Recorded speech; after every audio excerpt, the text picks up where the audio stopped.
우리 지난 주에는 우리가 휴양에 수련회를 갔다 오니라고 지지난주에 배웠던 것들을 우리 기억나시나요? 지지난주에 배웠던 게 사복음서에 대해서 배웠었어요. 사복음서라는 게 왜 하나님께서 하나의 책으로 완벽하게 탁 틀이 맞는 책을 하나 주실 만도 했는데 왜 네 개로 나누어서 설명하셨느냐? 그것은 뭐 정예병제를 여러분이 이렇게 보시더라도 이쪽 계신 분들은 정예병제의 왼쪽 얼굴을 보고 이게 앞에 보신 분들은 이쪽 보고 이쪽 분들은 제 이쪽 반대쪽 얼굴을 보게 되듯이 그 예수님의 다양한 모습을 주님께서 이렇게 다채롭게 설명하심으로 어떤 사람이라도 구원받길 원하시는 주님의 어떤 계획들이 있었다. 이걸 보였습니다. 대표적으로 그거에 대한 그 예를 들어서 말씀하셨던 게 가지로서 설명을 했고요.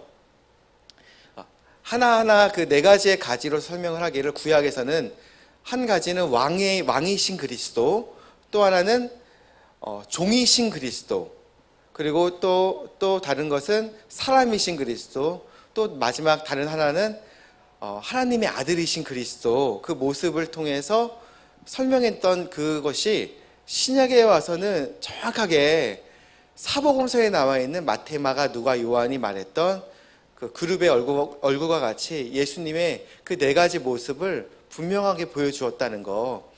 우리가 이와 같은 것들 내용을 배웠을 때 참 구약에서 말씀했던 그 그리스도가 바로 예수 그리스도시라는 것을 우리는 성경을 통해서 정확하게 배우게 된다는 거예요.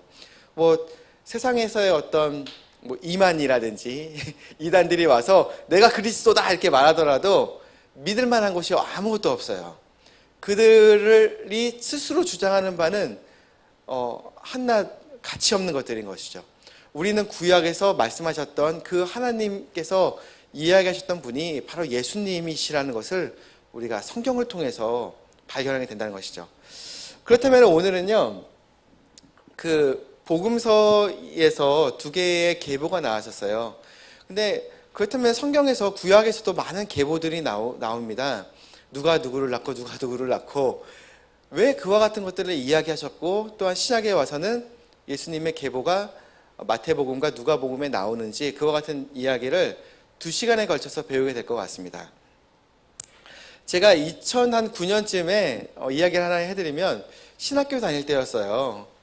근데 신학교 다닐 때 어떤 신학교 친구 한 명이 전도하러 갔다가 어떤 캠퍼스에서 유대인을 만났다는 거예요. 돌아와서 하는 얘기가 유대인을 만났대요. 그러면서 이야기하기를 전도하러 갔던 친구가 그 유대인이 말하기를 토요일날 자기는 모임이 있으니까 회당이죠. 회당에 모임이 있으니까 한번 와보라고 했대요. 그래서 친구가 같이 가보지 않겠냐고 물어보는 거예요, 저한테요. 그래서 신학생이기도 하니까 되게 궁금하잖아요. 그래서 제가 한번 같이 가보자고 유일한 기회일 것 같아서 한번 가보자고 했습니다. 어떻게 보면 전도하러 갔다가 전도당하는 것 같아요. 약간 느낌이. 그래서 하여튼 가보게 되었습니다. 가보게 됐는데 뭐 이렇게 그 모임하는 날에 모자 같은 것도 쓰고 들어가가지고 못 알아들을 어떤 히브리어로 뭐 이렇게 하기도 하고 가지고 그나마 영어로 좀 얘기를 하니까 좀 이야기를 조금 이해했고요.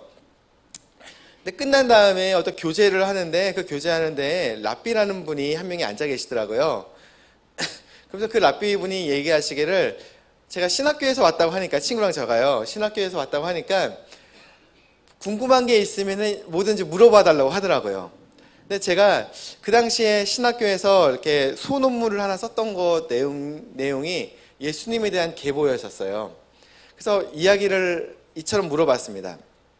제 질문이 예수님 얘기는 안 했고 싫어하니까 바로 얘기하지 않고 돌려서 얘기를 할 때 AD 70년에 예루살렘이 멸망당해서 그 이후로는 유대인들 중에 자신의 계보를 정확하게 보여줄 사람이 아무도 없는데 만약에 그리스도가 나타난다면 내가 그리스도로서 다윗의 자손인 것을 어떻게 증명하겠느냐? 계보가 없는데. 그렇잖아요. 왕은 유다 지파에서 나오는 걸 우리가 성경에서 배웠잖아요. 구약에서. 무조건 유다 지파여야 돼요. 게다가 그러니까 말 그대로 아브라함의 자손이고 유다 지파고 다윗의 씨로서 자신을 증명하지 못하면은 자기가 그리스도라는 것을 말 못하잖아요. 우리가 그것을 배웠는데 어떻게 얘기하겠느냐? AD 70년에 다 사라졌는데 얘기를 했어요. 제 어떤 질문의 어떤 핵심은 마지막에 그 증명한 사람은 그리스도다, 이거를 얘기를 하고 싶었던 거였죠. 근데 그 유대 그 랍비가 얘기한 게 이런 얘기를 하더라고요. 메시아가 온다면은 뭐 기적을 하고 이적을 해서 내가 그리스도인 것을 드러낼 것이기 때문에 우리가 알 수 있다 얘기를 하는 거예요. 제가 근데 그 이야기를 들으면서 참 랍비가 어떻게 저런 얘기를 하나 이런 생각을 하게 되었습니다. 그리고 좀 그 답변에 대해서 실망을 하고 좀 걱정이 됐어요. 왜냐면은 합법한 왕은 유다 지파, 그리고 특히 다윗의 자손 베들레헴 거기서 나와야 되는 것을 우리가 알고 있고, 그것이 구약에서 이야기했던 바였어요. 그리고 그 역사상 그것을 마지막으로 주장할 수 있었던 이는 오직 우리가 믿는 주 예수 그리스도시라는 것을 우리가 알고 있습니다. 근데 그가 했던 답변은 정확하게 예수님께서 경고했던 바였어요. 뭐냐, 마태복음 24장에서 말씀하시기를 23, 24절, 그때 누가 너희에게 이르되 보라 그리스도가 여기 있다 하거나 저기 있다 해도 그 말을 믿지 말라. 거짓 그리스도들과 거짓 대언자들이 일어나 큰 표적들과 이적들을 보여 할 수만 있으면 바로 그 선택받은 자들을 속이리라. 정확하죠? 그 랍비가 했던 얘기는 예수님께서 경고했던 바를 그대로 말했던 거여가지고, 영적으로 지금 이스라엘 그 유대인들이 눈멀어 있는 상태였구나, 이것을 제가 좀 느끼게 되었었습니다. 제가 어떤 일화를 이처럼 설명했던 이유는 성경에서 분명히 제사장은 어느 지파요? 레위 지파. 예, 레위 지파. 그리고 왕은 유다 지파. 이처럼 그 지파로서 계보를 증명하지 못한다면은 말 그대로 나는 이방인인데도 유대인인 척을 하면서 내가 왕이 되고 싶다 얘기를 할 수도 있을 거 아니에요. 근데 그게 불가능하다는 거예요, 성경으로서는. 우리가 그래서 그 계보에 대해서 배울 필요들을 우리가 느끼게 됩니다. 먼저 우리가 계보를 배워야 되는 그 알아야 되는 어떤 필요성과 주의해야 될 부분들을 먼저 생각해 보게 된다면은, 하나님께서 사람을 향한 계획이 있으셨어요, 분명히요. 다산하고 번성하라고 사람에게 그처럼 이야기하셨죠. 하지만 사람이 그 아이를 낳게 되니 아담이 계속 자손들을 낳게 되었습니다. 근데 우리가 성경에서 이처럼 첫 번째 사람 아담으로부터 해서 사람들이 계속 나와서 우리까지 이처럼 이어오는 것들을 생각했을 때, 저는 전주이시입니다. 그래서 전주이시 밀성군파 이렇게 있습니다. 파가 있어요. 그래서 저희 족보를 보게 되면은 저부터 해서 쭉 해서 제가 18대 손 돼서 밀성군이라는 사람이 나오고, 그 사람의 아버지가 세종대왕이다 이렇게 나와요. 그러니까 밀성군의 아버지가 세종대왕. 그래서 몇 대 이렇게 쭉 올라가면서 우리 어떤 집안을 통해서 어떤 집안이 어떻게 흘러왔는지를 계보를 통해서 알게 된다는 것이죠. 그 때문에 모든 사람의 어떤 성경이 말하는 그 계보를 생각했을 때, 역으로 올라갔을 때 창조주가 계시고, 창조주 하나님께서 계시고, 그분께서 지은 사람이 있다는 것, 또 그와 같이 이어져 왔을 때 우리까지 미친다는 것을 생각해 보게 되면, 어떠한 유산이 있다, 물려준 바가 있어서 우리에게까지 이어지게 되고, 특히 구약에 있어서는 가정사를 통해서 이스라엘의 역사라는 것은, 그러니까 가정사가 역사잖아요. 근데 역사를 통해서 하나님께서 개입하셔서 일하셨던 것들을 우리는 다시 한번 기억해 보게 된다는 것입니다. 그다음에는 사람이 사람을 낳는다는 것을 생각했을 때, 낳다 했을 때 우리가 보통 이렇게 영어로 이렇게 표현합니다. 아이를 낳다, 아이를 가진다 이렇게 표현을 하는데, 이 두 가지는 이것을 우리는 나눠서 성경을 통해서 이야기할 수가 있어요. 먼저 물리적으로 얘기를 할 수가 있어요. 특히 육체적으로 사람이 아이를 낳는다는 거, 그러니까 엄마를 통해서 이제 아이를 가지는 그 부분을 이야기를 하는데 대표적인 게 bear라는 표현이죠. 그러니까 아이를 가진다. 엄마가 아이를 가져서 아이를 낳는 거, 육체적인 부분입니다. 또 다른 것 하나는 영적인 의미에서 사실 하나님께서 처음 만들었던 것은 아담, 남자였죠. 여자 또한 아담 안에서 지음받은 존재인 거예요. 그러니까 사람이라는 것은 즉 아담을 말하기 때문에 아빠로부터 그 남자를 계속 남자아이를 가진다는 의미로서 비갓이라는 표현이 나옵니다.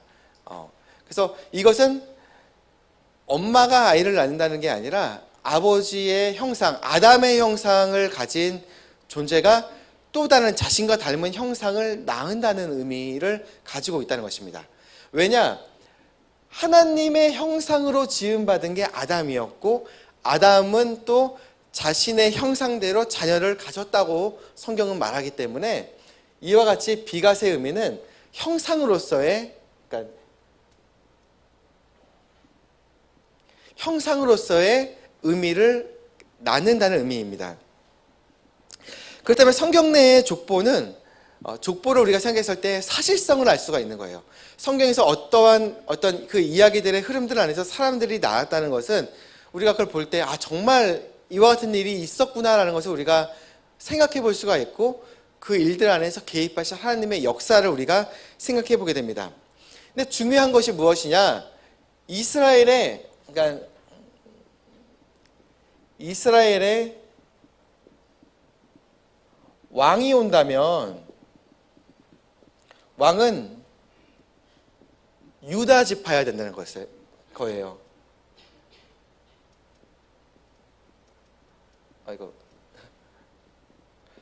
그러니까 유다 지파인가 주다 트라이브여야 된다는 거예요.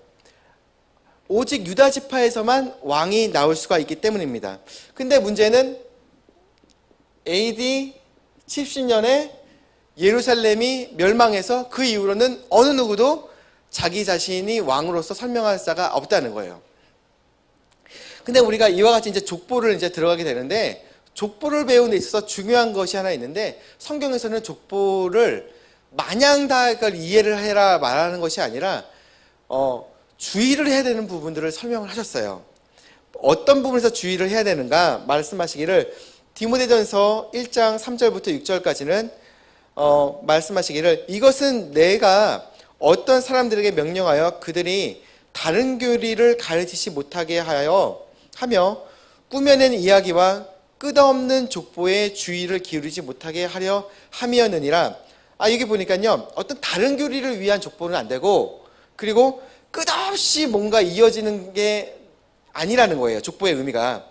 그 말씀하시기를 이것들은 믿음 안에서 있는 바 하나님의 뜻대로 세워주는 일보다는 오히려 논쟁을 일으키나니 그렇게 하지니라. 이제 명령의 목적은 순수한 마음과 선한 양심과 거짓없는 믿음에서 나오는 사랑이거늘 어떤 사람들이 이것에서 벗어나 헛된 말다툼에 빠져 율법의 선생이 되려 하나 그들은 자기가 말하는 것이나 주장하는 것을 깨닫지 못하는도다. 이와 같은 것을 배웠을 때 족보라는 것이 끝없이 뭔가를 꾸며내어서 이야기하고자 하는 내용에 대한 것이라면 거절해라 이렇게 얘기를 하시는 거예요. 그리고 이미 주어진 교리를 입증하는 부분이 아니라 뭔가 새로운 거를 말하기 위한 거라면 말 그대로 보편적이고 이성적으로 그리스도인들이 받아질 만한 이전에 받은 교리와 엮어지는 것이 아니라면은 거절해라 이렇게 말씀하십니다. 그래서 오늘 우리가 이제부터 배우고자 하는 부분은 무엇이냐? 정열 형제의 족보를 말하는 것이 아니라 이 구약에서 말했던 왜 이와 같이 하나님께서 혈통적으로 그리스도의 혈통을 보존하시고자 율법을 주시며 계보들을 얘기를 하시며 사람의 수를 세웠던 그와 같은 이유들의 목적이 무엇이냐? 결론적으로는 이것이 그리스도의 오심을 위해 준비되었다. 우리가 잘 아는 바 이와 같은 부분을 설명하고자 한다는 것입니다. 먼저 첫 번째가 그 구약에 족보가 있다는 것입니다. 먼저 성경 내의 족보의 어떤 배경적인 얘기를 먼저 설명해 드리고자 합니다. 성경에서요, 구약에서 굉장히 중요한 시점들마다 하나님께서 사람의 수를 세게 하는 것들이 있었어요. 대표적인 것이 이집트에 들어갈 때 사람의 수를 셌죠. 몇 혼이었다, 60혼인가? 이렇게 사람의 수를 셌다고 창세기 46장에서 말합니다. 이집트에서 나올 때 사람의 수를 또 셌습니다. 민수기 1장부터 4절까지 그 얘기를 말합니다. 아버지와 그들의 이름에 따라 세라고 하나님께서 명령했습니다. 또한 바벨론에서 돌아 나왔을 때 그 족보상 누가 누구를 낳았는지, 그래서 당신이 누구인지 확인이 안 되면은 이스라엘의 그 말 그대로 그 가족들 안에 받아들이지 않았어요. 아예 내쳤어요. 너 당신은 이스라엘 사람 아니에요. 왜냐하면 당신의 아버지가 누군지 어느 지파인지 증명을 못하면 당신은 이스라엘 아닙니다. 이렇게 이야기를 했습니다. 에스라 10장에 나옵니다. 또한 우리가 잘 알다시피 구약은 아니지만은 예수님의 오심 바로 이전에 시저 아우구스투스가 명령을 내어서 조세 등록을 하게 하여 온 이스라엘의 사람들이 당신이 어느 지파에 속한지 확인하는 작업을 하나님께서 하게끔 하셨어요. 이것을 통해서 이와 같은 사실들은 무엇을 말하는가를 우리가 생각해 보게 되는 거예요. 즉 예수님의 오심을 위해서 예수님이 참으로 메시아로서 왕으로서 유다 지파에 속하고 다윗의 자손이라 말할 수 있는 그 계보를 하나님께서 입증하셨다는 것을 우리는 알게 된다는 것입니다. 즉 전체적인 점검의 목적은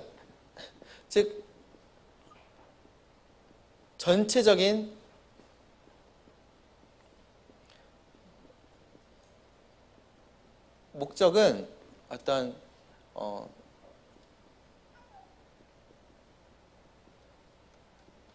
민족적인 순수성을 지키게 하시기 위한 것이었다.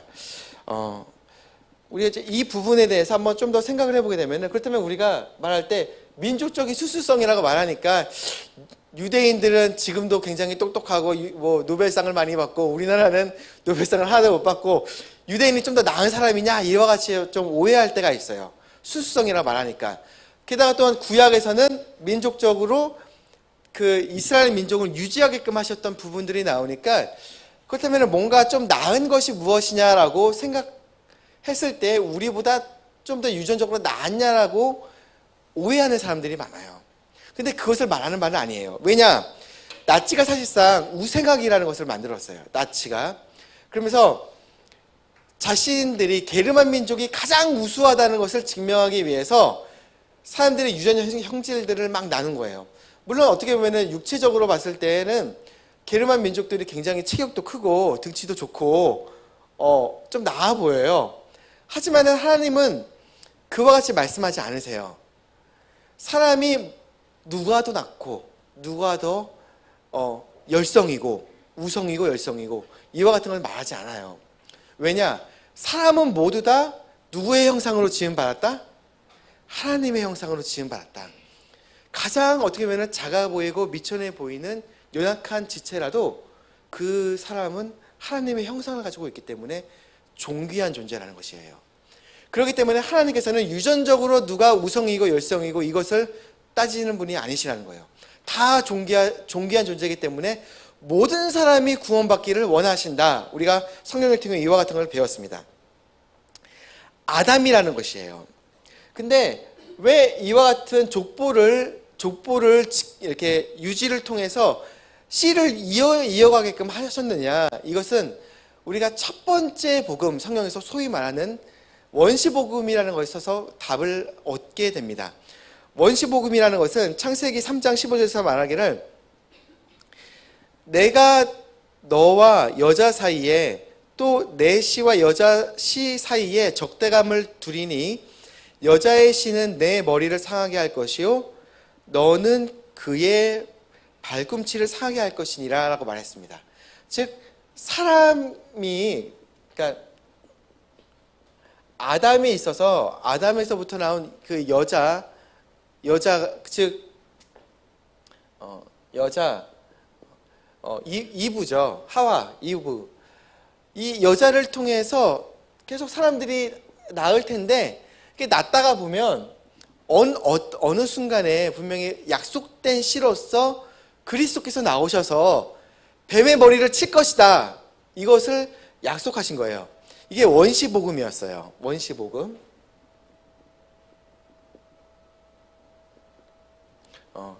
프로토 에반겔리움 이렇게 얘기를 합니다. 그랬을 때 어느 순간 쭉 시대가 지났을 때 하나님께서 아브람이라는 사람을 불러서 그에게 새로운 이름 아브라함을 주시고 그를 통해서 언약을 맺으시고 하나의 민족을 이루십니다. 그래서 그러다가 아브라함에게 약속했던 것이 대표적인 게 약속은 세 가지였다. 씨, 땅, 그리고 복이었다. 기억하시죠, 여러분? 중요한 겁니다. 그랬을 때 씨를 주신다. 약속된 메시아를 분명히 주신다. 이야기를 하셨습니다. 그리고 거기에서 유다 지파, 또 계속 지나가다 보니까 이새의 아들 다윗의 자손 중에 쭉 하다 보니까 여기에서 누가 나오냐? 예수 그리스도께서 오시게끔 하시려고, 어떻게 보면 사람들이 아담부터 시작했을 때는 정말 많은 사람들이 이렇게 많잖아요. 근데 그 계획들 안에 하나님의 계획 안에 어느 순간 되자 하나님이 좁히시는 거예요. 약속을 좁히셔서 그 계획의 성취를 위해서 앞에서부터 이야기하셨던 것들이 점점 이렇게 대언을 붙이시며 그만큼 약속을 지키시게끔 하시기 위해서 민족을 이루셨을 때에는 이스라엘 민족이 사실상 다른 타민족들과 어떤 분별 없이 섞여버린다면 이스라엘 민족이 유지가 안 되고 약속이 성취가 될 수가 없잖아요. 그래서 하나님께서 아브라함 때부터 시작해서는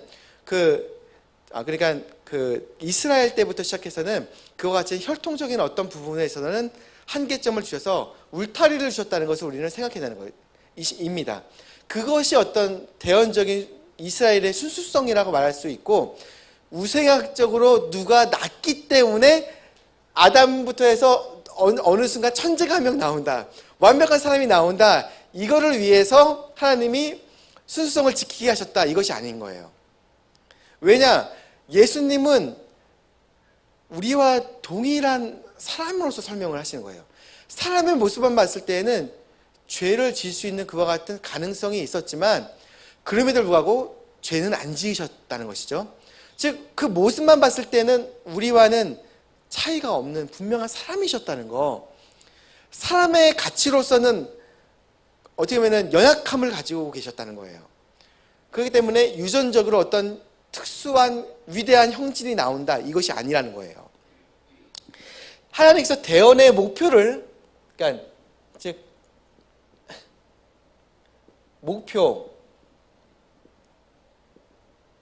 목표를 가졌을 때는 그 목표점에서부터 시작해서 도다른 곳이 어디냐? 예수 그리스도. 이것을 위해서 율법 안에서 어떤 울타리를 주셔서 백성들이 지키게 하셨다는 거예요.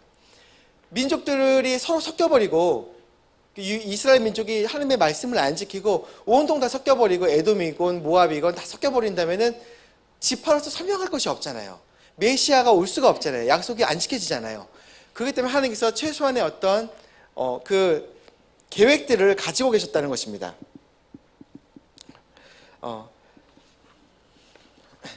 그랬을 때 우리가 생각해 보게 되는 것이, 분명히 예수님께서 오셨을 때 계보가 있었다는 거예요.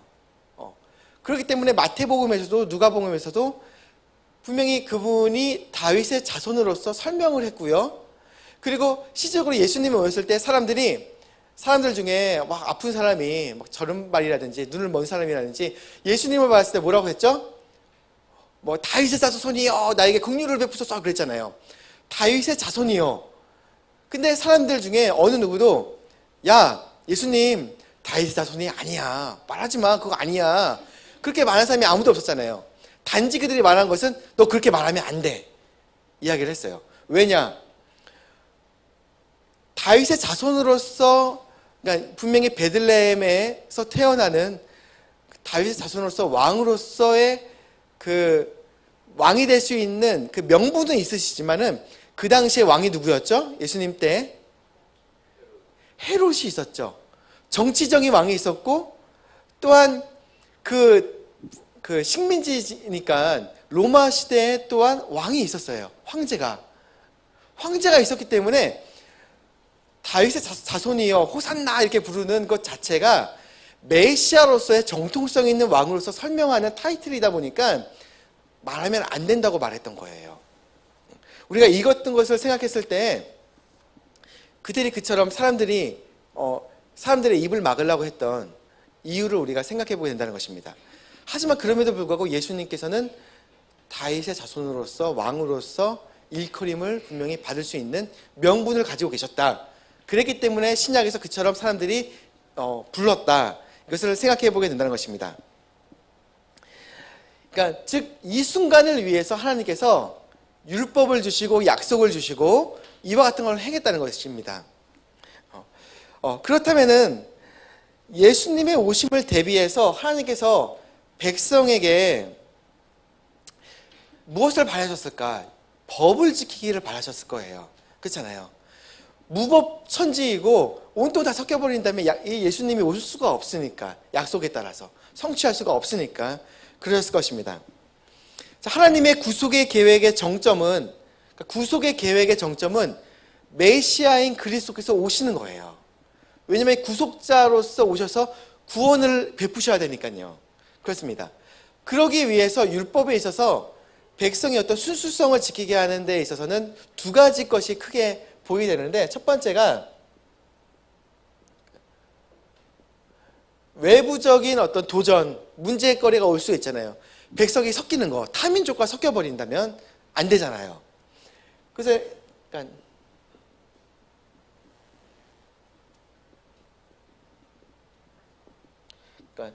타민족과의 결혼을 금지하셨다는 거예요. 근데 이것의 경우에는 우리가 자세히 성경을 보게 되면은 절대적으로 불가한 것은 아닌 걸로 보여요. 하지만은 상황에 따라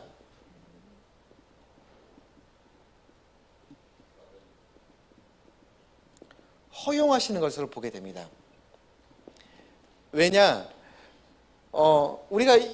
왜냐면은 전체적으로 우리가 다 섞이는 데 있어서 주님의 어떤 목적은 구원은 원래 이스라엘을 위한 구원뿐만 아니라 하나님은 분명히 타민족, 우리와 같은 사람들 또한 구원하기를 바라셨잖아요. 최종적으로 우리가 성경을 통해서 신약에서 보게 되는데 그렇다면 이스라엘만 구원하시고 그 복음의 메시지가 타민족에게 전해지지 않기를 원하시는 건 아니잖아요. 그들에게 미쳐지고 그들이 또 구원받기를 원하시니까요. 근데 하지만은 어떠한 면에서는 적정 수준에서는 분명히 어떤 울타리를 치셔서 민족적으로 보존하시는 것이 분명히 필요했다는 것을 우리가 성경에서 보이게 됩니다. 재미난 게 그래서 모세의 경우에요. 대표적인 게 모세가 보게 되면은 율법을 통해서 결혼하지 말아라, 타민족과 결혼하지 말아라고 얘기를 했잖아요. 율법을 통해서 이처럼 말을 했는데 재미난 게 신명기 7장 12절에서 이처럼 이교도와 결혼하지 말아라 얘기를 했어요. 근데 그가 민수기 12장 1절을 보게 되니까 누구랑 결혼해요? 에디오피아 여인이랑 결혼을 해요. 그러면 약간은 이중적이잖아요. 아마 그런 면에 있어서 그 미리암이라든지 아론이 좀 뭐라고 했던 것 같아요. 당신 율법 우리한테는 결혼하지 말라고 해놓고서 왜 당신부터 결혼합니까? 이렇게 얘기를 했을 것 같아요. 이것을 통해서 우리가 생각해야 되는 것이 분명히 그러니까 유전적으로 순수성을 지켜서 그리스도라는 어떤 메시아, 즉 완전한 사람이 오는 것을 목표로 한 것이 아니라 민족 그 대언적인 그러니까 상황에 따라 허락하셔서 결론적으로는 이교도를 품어 안으시기 위해서 허용은 하시지만은 분명히 대언의 성취를 위해서 약속이 지키시는 어떤 울타리 안에서는 분명히 이스라엘 민족이 약속을 지키는 것을 원하셨다는 것을 우리가 생각해 보게 되는 것입니다. 그래서 대표적으로 또한 모세뿐만이 아니라 우리가 라합의 경우에 우리가 그 마태복음 1장에서 라합이 메시아의 계보에 들어갑니다. 근데 라합이 원래 어디 출신이죠? 여리고 출신이죠. 가장 사악한 어떤 이교도의 모습이었어요. 게다가 창녀로서 설명이 되어집니다. 창녀 라합. 근데 그가 구원받아요. 게다가 메시아의 계보 안에 이름이 떡하니 올라갑니다. 룻, 모압 여인이죠. 근데 그가 메시아의 계보에 들어가요. 이와 같은 것을 보았을 때 분명히 어떤 면에서는 하나님께서 특히 믿음으로써 이스라엘 안에 더해지는, 그와 같은 더해지는 것에 있어서는 주님이 거절하지는 않으셨다는 것. 그렇지만 그럼에도 최소한의 율법을 지키는 것, 메시아가 오기까지 지키시는 것을 주님이 원하셨다는 것. 우리가 이것을 알게 됩니다. 즉 유대인의 특별함은 유전적인 우성이 아니라 우성인자로서 그리스도가 온다, 특별하다, 그 사람들은 그것을 말하는 것이 아니라 우리가 알다시피 그들의 어떤 특별함은 하나님의 약속을 받았고 말씀을 받았고 말씀을 지킴으로 하나님의 임재가 그들을 떠나지 않았다는 거예요. 우리가 이것을 생각했을 때 우리 삶 또한 한번 그러실 거예요. 우리 그리스도인들이 하나님의 말씀을 잘 지킬 때는 담대하고 주님의 어떤 능력이 나오죠. 근데 내가 죄로부터 찌질하고 정말 주님의 말씀과는 교제와는 떨어져 있을 때에는 마귀가 내 마음을 막 요동시킵니다. 힘도 없고 능력도 없고. 근데 우리가 그와 같은 것을 유대인의 모습 안에 발견한다는 거예요. 그리스도가 오기까지 율법을 지킴으로 하나님께서 그들에게 특별한 호의를 베푸셨다는 것. 즉 우리 그리스도인들도 한번 생각해 봐야 되는 것이 우리의 특별함은 어떤 인간적인 능력이 아니라 영적인 능력, 하나님의 말씀 지킴으로 온다는 것을 생각해 보게 되게 됩니다. 외부적인 부분이었습니다. 두 번째, 내부적인 문제가 있을 수가 있어요. 대가 끊겨버리는 거예요. 전쟁 나가다 끊기기도 하고 그러잖아요. 그렇기 때문에 주님께서는 전쟁 나가서, 여기 써놓지는 않은데 전쟁 나갔을 때에 결혼을 안 했다 그러면 나가야 못 나가요? 못 나갑니다. 아이를 낳을 때까지 못 나가요. 그렇잖아요. 대가 이어져야 되는 거예요. 그것을 위해서 반드시 결혼해야 된다. 결혼해야 된다. 그리고 결혼을 했는데 자녀가 없이 아빠가 죽어버렸어요. 그러면 미망인이 남을 거 아니에요. 그죠? 미망인이 결혼을 누구와 한다? 가까운 친족과 결혼을 한다. 그래서 그의 이름이 이어진다는 것을 우리가 성경에서 배웠습니다. 왜 그러셨을까? 이 경우도 사실 그래요. 그러면은 만약에 아빠가 죽었으면 가장 그 인간적인 유전 형질이 이어져서 메시아가 오기까지, 예를 들어서 유전 형질이 이어지길 원한다면 하나님께서 그 사람을 일으키셔야겠죠, 원래. 그죠? 근데 그게 아니잖아요. 그게 아니라 그의 이름이 이어지는 거예요. 하지만은 이름이 어떤 명분을 주어지기 위해서 가까운 친족을 통해서 이름이 계속 이어진다는 거. 그래서 통해서 봤을 때에는 어떤 물리적인 유전적인 어떤 계통 계보에 따라 그리스도가 오시기 위한 것이 아니라 어떤 면에서는 분명히 약속이 이어지지만은 그 말씀대로 정말 이어지긴 하지만은 다윗의 씨가 맞고 유다 지파가 맞긴 하지만 분명히 즉 이름, 영적인 어떤 의미로서의 어떤 그 이름이 이어지기를 원한다. 즉 주님이 처음 약속하셨던 거 아브람, 유다, 다윗 이와 같은 이름들 안에서 어떤 바운더리 안에서는 사람이 끊기더라도 계속 이어지는 것들은 허용하셨다는 어떤 큰 틀에서의 어떤 그 맥을 우리가 생각해 볼 수 있다는 것입니다. 즉 죽은 사람을 일으켜서 가지고 꼭 그 사람이 일어나야 되는 그것이 아니라 미망인을 통해서 그 친족이 이어지는 그와 같은 어떤 내부적인 이어지는 것을 허용하셨다는 거 보게 됩니다. 즉 우리가 이 같은 것을 생각했을 때 구약의 족보를 통해서 배우는 것은 아담부터 시작해서 복음의 약속들이 이어졌는데 이것에 대한 목적이 무엇이었느냐, 완전한 어떤 사람, 완전한 사람이 오신다 이것보다는, 말 자체가 좀 웃기잖아요. 근데요, 완전한 사람? 사람은 불완전해요. 모든 사람의 범죄에 하나님의 영광이 있지 못하니라 이렇게 못을 박아버리셨잖아요. 사람은 완전할 수가 없고 하나님께 나아갈 수가 없는 존재이다. 근데 완전할 수 있는 메시아가 오신다. 완전하다는 것은 그분이 하나님이시라는 것을 보여준다는 것이죠. 보게 됩니다. 이것을 위해서 약속이 이어지게 되었다는 것입니다. 즉 그리스도의 모습을 우리가 생각했을 때 예수님은 사람의 모습으로서는 평범하신, 분명히 보통 사람, 우리가 그를 보았을 때 흠모할 것이 아무것도 없었다고 이사야서 53장은 말하죠. 흠모할 게 없는 정말 보통 사람. 근데 하지만 그분의 그 내면 신성은 비범하신 하나님이시라는 거, 우리가 그것을 보게 됩니다. 그렇다면 우리가 이제는 다음 것이 무엇이냐, 우리가 지지난주에 배웠던 부분, 지난 그 강의에서 배웠던 것이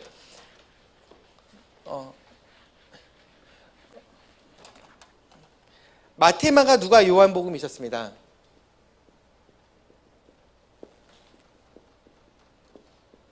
누가, 요한복음, 그 계보에 대해서 생각했을 때 마태복음은 누가 썼죠? 마태가 썼죠. 마태가 썼습니다. 근데 마태를 생각했을 때 마태가 원래 직종이 뭐였죠? 세리였죠. 유대인들로서는 가장 싫어할 만한 직종이었어요. 유대인들 같은 민족에서부터 돈을 끌어다가 로마인에게 바치는 사람, 세리 마태. 근데 그가 예수님을 만난 다음에는 자신의 민족에게 그리스도를 왕으로서, 우리 민족의 왕이시다, 그리스도를 한껏 높입니다.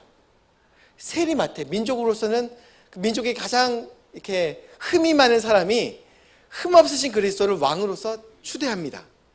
그 다음에 왕이신 그리스도는 분명히 우리가 배웠던 거 한번 다시 한번 점검합니다. 왜냐하면 이것이 다음 주에 배울 내용으로 이어지기 위해 다시 한번 점검하는 것입니다. 왕이신 그리스도는 계보가 분명히 필요하다, 필요 없다, 필요하다. 왜냐? 왕이니까요. 내가 어느 집한지 설명해야 되니까요. 그렇습니다. 그래서 마태복음 1장에 계보가 나온다.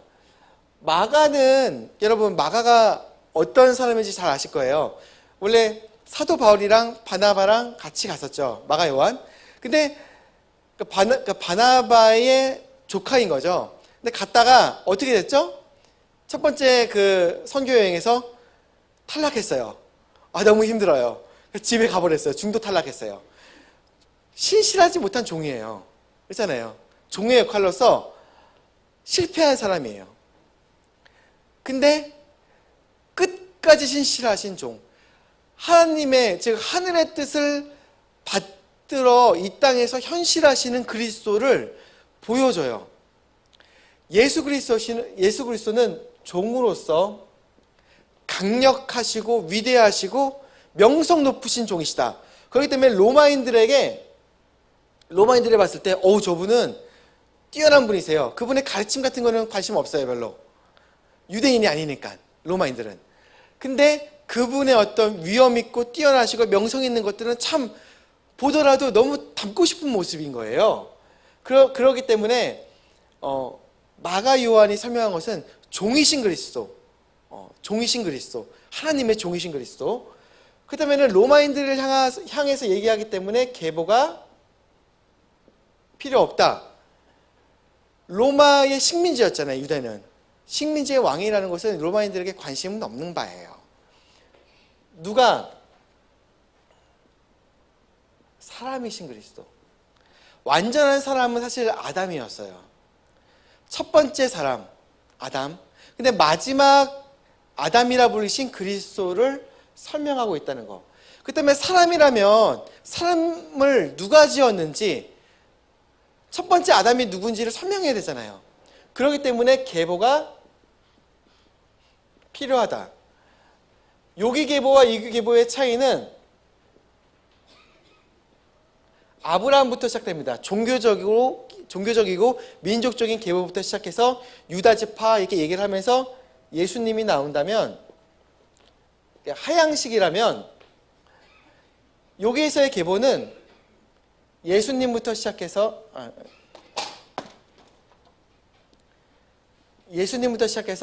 쭉 돼서 아담으로 상향식이라는 거예요. 상향식. 위로 올라간다는 거예요. 첫 번째 사람까지 나와야 되니까, 사람이니까. 그리고 이것을 지으신 이를 말하며 말하기를 아담은 하나님의 아들이더라, 이처럼 이야기를 누가복음 3장에서 말합니다. 그래서 계보가 필요하다. 요한복음은 계보가 필요하다, 필요 없다? 필요 없다. 왜? 사람이 아니라 예수님은 하나님의 아들이시다. 하나님이시기 때문에. 아들, 즉 하나님이시다. 이것을 말하기 때문에 계보가 필요 없다, 이렇게 보게 됩니다. 사실 누가 같은 경우도 아까 마태는 세리였고 마가는 실패한 종이었고요. 누가는 뭐였죠? 의사였죠. 사람이신 그리스도를 잘 설명을 하고 있어요. 요한복음을 지었던 요한은 참 재미난 게 사랑받는 일이었다고 얘기를 해요. 자기가 예수님께 사랑받는 사람이었다. 게다가 우리 같은 경우는 이렇게 아무리 목사님이 좋다고 하더라도 목사님이 그래서 앉아서 말씀 강의하시고 이러는데 목사님 품에 이렇게 안기나요? 그렇지 않죠? 그렇죠? 예. 그렇다면 근데 요한은 이게 예수님 품에 앉아가지고 예수님 배반한다는 사람이 누구예요? 이렇게 물어보기도 하고 막 정말 사랑받는 것 같아요. 얼마나 사랑받으면은 우리가 만약에 그런다면 목사님 앞에 이렇게 한다면은 조금 이게 서로 좀 부끄럽기도 하고 그럴 것 같아요.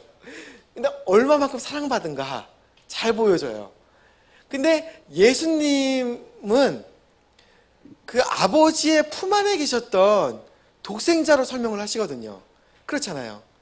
그렇기 때문에 어떻게 보면 요한은 예수님 품 안에서 물어보듯이 그분의 사랑을 받은 사람으로서 그 예수님이 누구신가? 그 아버지의 품 안에 있었던 이 땅에 이처럼 내려오시기 전에 이 공간복음이 설명하는 것과는 다르게 그 이전에 계셨던 그 모습이 어떠한 모습인가를 설명하는 거예요. 그분은 하나님의 아들, 하나님이셨다.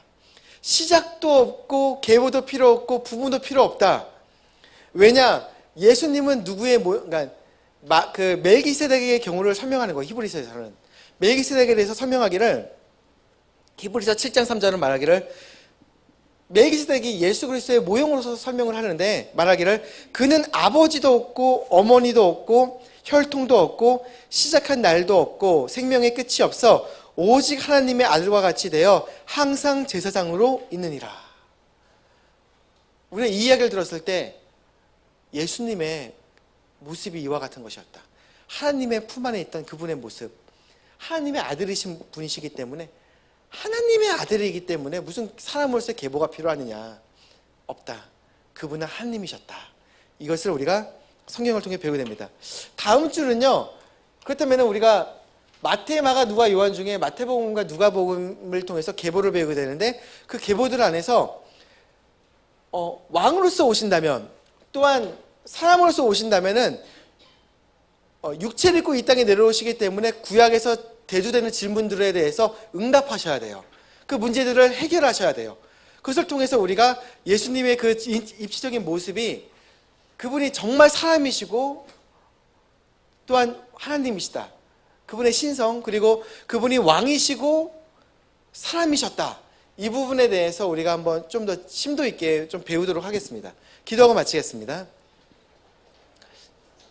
하나님, 오늘 배운 말씀을 우리가 지혜롭게 이해할 수 있게 도와주시고 이 과정들 안에서 그 핵심인 주님께서 이 땅에 오시기까지 율법을 주시고 그 율법을 통해서 분명히 하나님께서 육체를 입고 이 땅에 오셨다는 것에 대한 분명한 이해와 또한 믿음을 가질 수 있게 도와주시기 바랍니다. 예수님의 이름으로 기도드렸습니다. 아멘.